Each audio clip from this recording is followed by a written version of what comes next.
السلام عليكم ورحمة الله وبركاته. ازيكم حبايب قلبي؟ اخباركم ايه؟ اتمنى تكونوا في هنا وخير وسعادة يا رب، وكل سنة وانتم طيبين وفي اتم صحة واحسن حال بمناسبة الشهر الكريم. اعاده الله علينا وعليكم باليمن والخير والبركات ان شاء الله. النهاردة هنعمل طريقة حلويات حلوة جدا.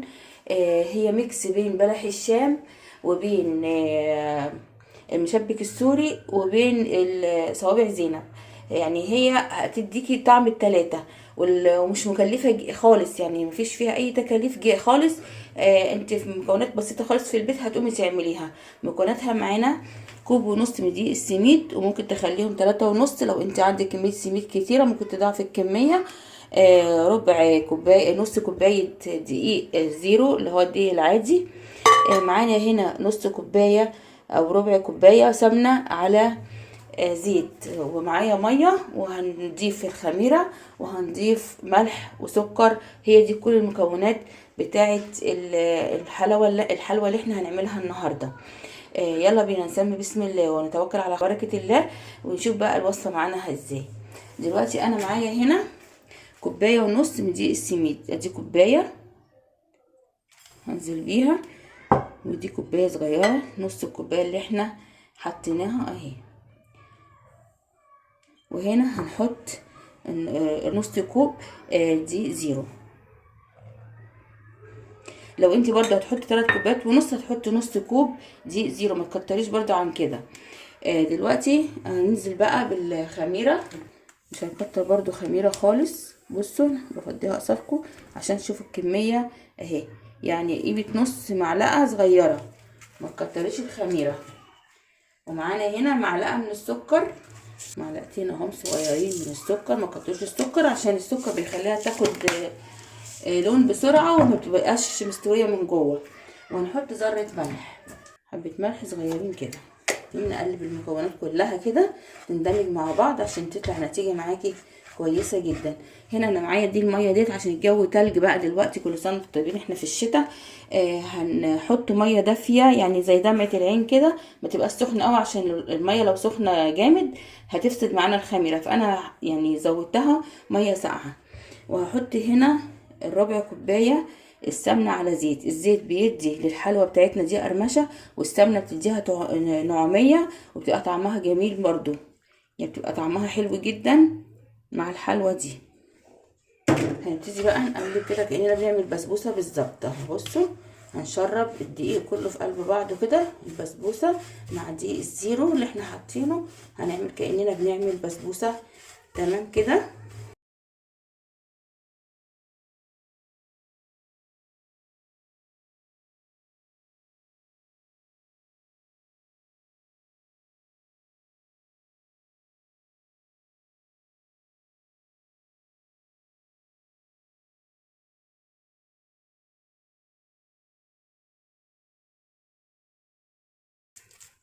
اهو بصوا بس كده.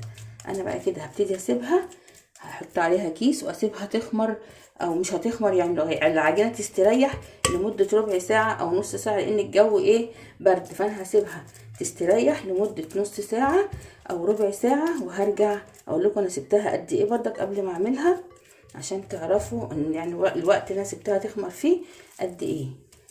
هنا معايا هنا التوب بتاع بلح الشام دوت اللي انا هستخدمه في الوصفه بتاعتي. كده انا حضرت الكيس الحلواني بتاعي، هبتدي بقى امسك العجينه كده اطلع منها الهواء اللي فيها، عشان احنا سيبناها تستريح شويه، فاحنا لازم نطلع منها الهواء عشان ما تبقاش منفوخه وهتفرقع مننا او تفتح مننا في قلب الزيت. فدلوقتي انا هبتدي انزل بالعجينه بقى في الكيس اللي جوه. يلا بقى هنروح على البوتاجاز ونعمل، نشوف هنعمل ايه. احنا هنا هنخلي الزيت لا منه سخن قوي ولا منه بارد، يعني داخل على قدحان كده، مش يبقى قادر مقدوح جامد جدا، لا مقدوح بسيط، عشان لو احنا حطينا الحلوى بتاعتنا في الزيت دلوقتي هتاخد لون بسرعه، ومن جوه هتبقى نيه، وممكن تشرب الزيت كله كمان. فاحنا هنخلي الزيت وسط، لا سخن بيغلي ولا بارد. يلا بقى بسم الله الرحمن الرحيم، ونهدي النار بتاعتنا ونشوف هنعمل ايه. بسم الله الرحمن الرحيم. بصوا زي بلح الشام بالظبط، نفس الطريقة كده ننزل الحلوى بتاعتنا.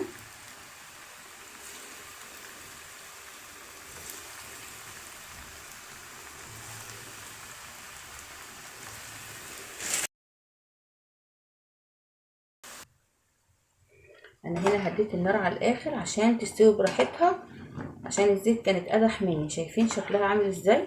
جميله، ميكس بين المشبك السوري وبين صوابع زينب وبين بلح الشام. حلوه جميله جدا وهتشوفوها دلوقتي. والشربات بتاعها تقيل زي شربات القطايف وبلح الشام. طبعا انا كنت عاملاه مجهزاه من بدري، لازم يبقى الشربات بتاعها بارد وتقيل. هوريهولكوا برضو وقبل ما احط فيه الحلوه بتاعتنا. وده شكل الشربات بتاعنا. شايفين التقل بتاعه تقيل زي يعني مقرب للعسل النحل كده اهو. شايفين انا ده السمك بتاع الشربات بتاعنا. دلوقتي انا هبتدي اطلع الحلوى بتاعتي وانزلها فيه. يلا بقى بسم الله. طلعها. شايفين الشكل بتاعها روعه. وهنزل بقى كده، هنسيبها شويه في قلب الشربات تشرب كويس عشان هي بتشرب شربات كتير. هنسيبها لان فيها دقيق سميد، فسيبيها تشرب شربات براحتها وايه وطلعيها. ما تطلعهاش على طول، هنسيبها على الاقل 5 دقايق كده في الشربات وبعد كده طلعيها. طبعا انا هسيب الزيت يبرد شويه ونكمل مع بعض بقيه الكميه. يلا بقى نعمل بقيه الكميه. بسم الله. سبت الزيت يبرد شويه. عايزه كبريها كبريها، عايزه تصغريها صغريها، اللي يريحك.